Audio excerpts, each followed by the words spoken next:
Good morning, friends. Welcome to the SBI Securities Daily Morning Podcast. Today, we will cover global market updates, key corporate development, key economic event to track, key actionable based on fund flow activities, and trading and investment strategy for next few days. First, let's see what happened in the Indian market yesterday. So, yesterday we saw a third consecutive session of negative closing on Indian market. So, yesterday Sensex was down by almost 0.8%, and Nifty was also down by 0.8%. So we saw Sensex closing at 66,230 levels, down by 242 points, and Nifty down by 159 points, down and close ending with at 19,742 levels.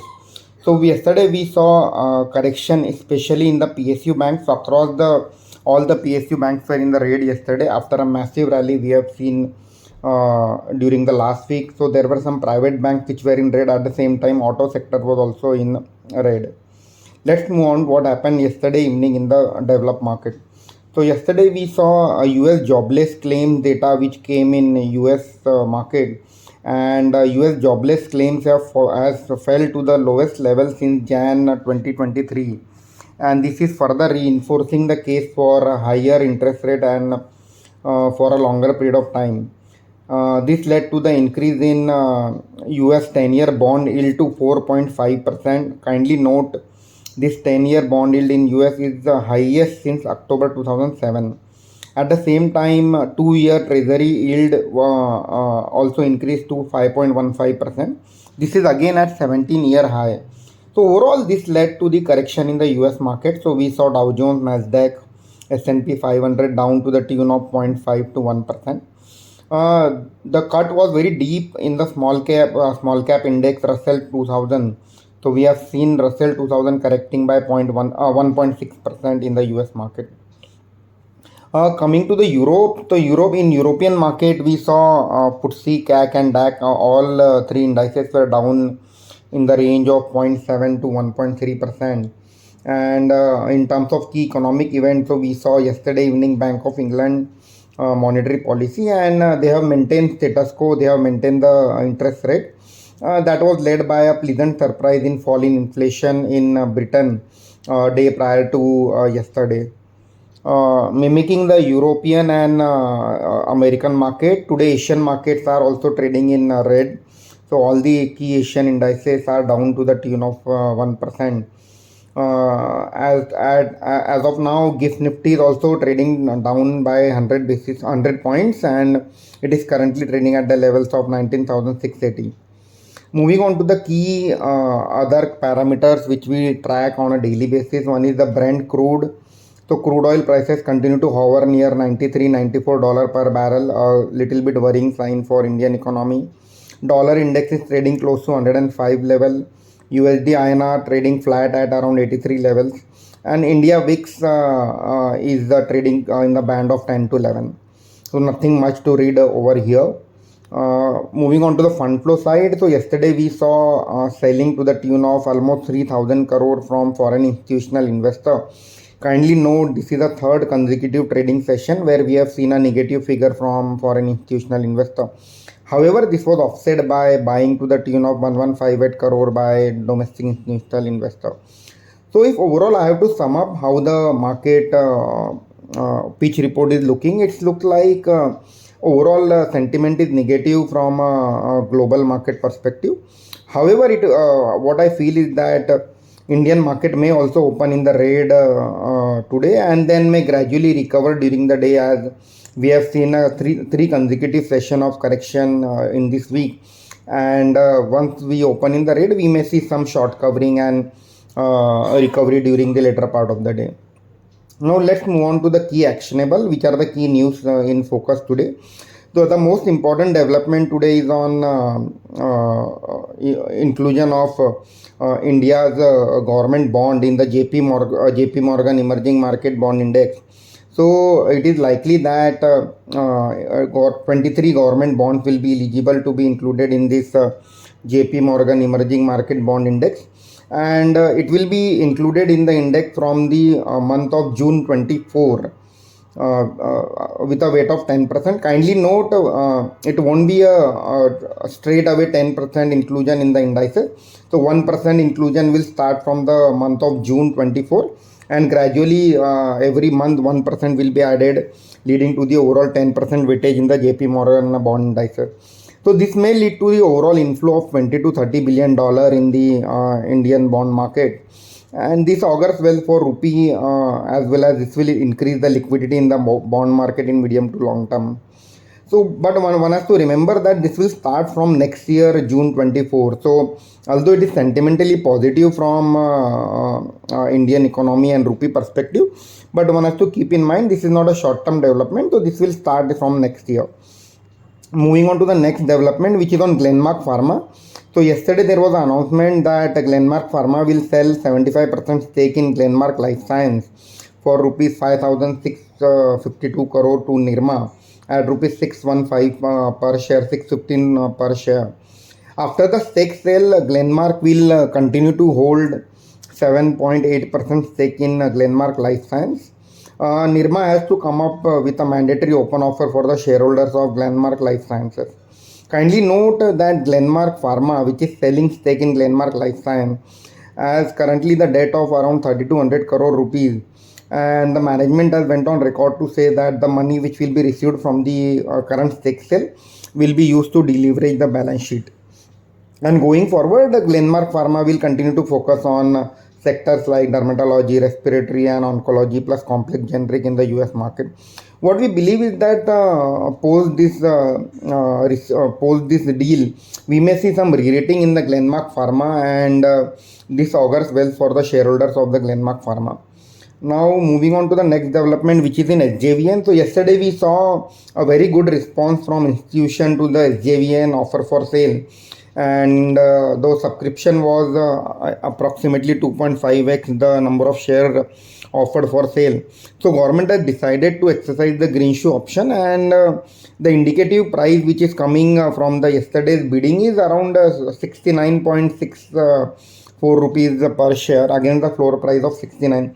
So today is the day where retail investor can apply, and we recommend retail investor to apply for this issue, as the company has got a very bright prospect over the next 5 to 10 years. Moving on to the next development, which is from Rail Vikas Nigam Limited, RVNL.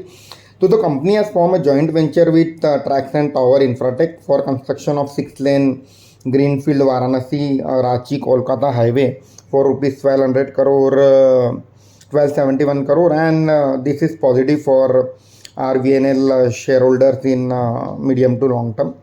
Another development is on Suntec Realty. So yesterday we saw announcement from Suntec, wherein they are entering into the joint platform with IFC, International Finance Corporation, which is an arm of World Bank, and both these entities will be investing around 750 crore rupees to construct 12,000 housing unit in Mumbai region. So IFC will be investing around 330 crore out of this 750 crore, and the rest of the amount will be chipped in by the Suntec Realty. So we may see some positive news positive reaction on in the Suntec Realty today. One thing to keep in mind is on sugar sector. So yesterday government has released additional sugar in the market, and to control the increasing sugar prices. Kindly note that this is an election year, and government would not like to increase the sugar prices, which can again stoke the inflation in the economy. So one has to, and yesterday we saw negative reaction in all the sugar company. We may continue to see again negative reaction in the sugar sector today also. So kindly stay away from sugar sector for time being. Moving on to the IPO corner. So today is the last day for Sai Silk IPO. As we discussed yesterday, this IPO is good for a long-term investor. Listing gains may be muted, but this is a play on sari market, unorganized, the shift of market from unorganized to organized in the sari, which itself is a very huge opportunity for the company. So one can look at this IPO from a long-term perspective.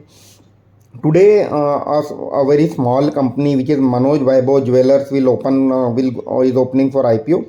So kindly note, this is a small company. The company has got a presence only in the Telangana and Andhra market with around 10 stores. Post-issue market cap is only 1,000 crore, and however the valuations are cheap. On the company is coming out with an IPO at a price to earning multiple of around 13 to 14x, and the company as of FY23 makes profit of around 70 crore. So one can look at this IPO from a long-term perspective. It's a very Manoj Vaibhav is a very small regional player, and one need to look at the performance of the company for a quarter or two and then make a big bet on the company. So there are many large better players which are available in the market in the jewelry segment like Kalyan, Senco, Titan. So better to stick with companies which have got an established track record of consistent profitability. And if somebody is looking for a long-term investment, then one can deploy a small amount in Manoj Vaibhav through IPO route. Today we will see a listing of Zagal and Sami Hotel, which were open for IPO few days back. Now moving on to the key events. Today we will see a lot of PMI data from European nations like France, Germany and Britain. At the same time, US will also come out with the PMI data. Today morning, Japan is likely to announce a monetary policy. So it is expected that Japan's central bank may maintain the rates on one more time, but it could hint at end of the ultra loose monetary policy. So again, this will have an impact on currency pair like Japanese yen against US dollar, at the same time Japanese yen against INR. So somebody who is trading in currency market, one need to keep track of this news for any position, additional new position in this currency market. Moving on to the fund flow driven actionable. So we have seen buying from the promoters of Bajaj Healthcare and Som Distilleries from the open market. On the bulk and block deal side, so we have seen Electronic Mart India Limited. So promoters selling around 2.49% stake at 143 rupees per share, but that stake has been bought by Motilal Oswal Mutual Fund at rupees again same price around 143. So this share can be on radar. We like this business. The company is fast expanding into the consumer durable retail segment, and it's a good business to have in a small cap portfolio. Let us conclude. So what we expect is that today again Nifty may open in the red and then may recover during the day post massive correction during the last trading session.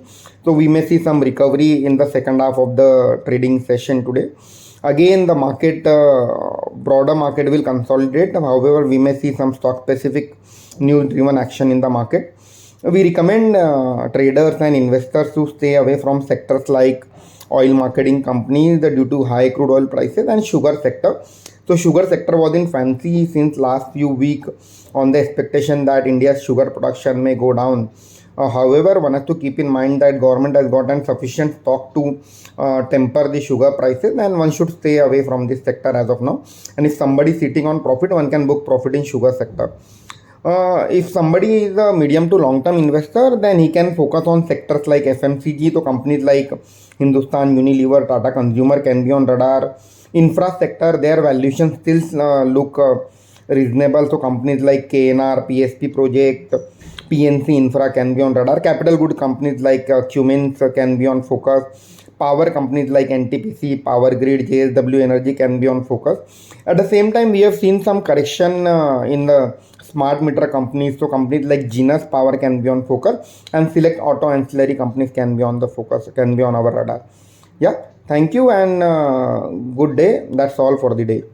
Investment in securities market are subject to market risks. Read all the related documents carefully before investing.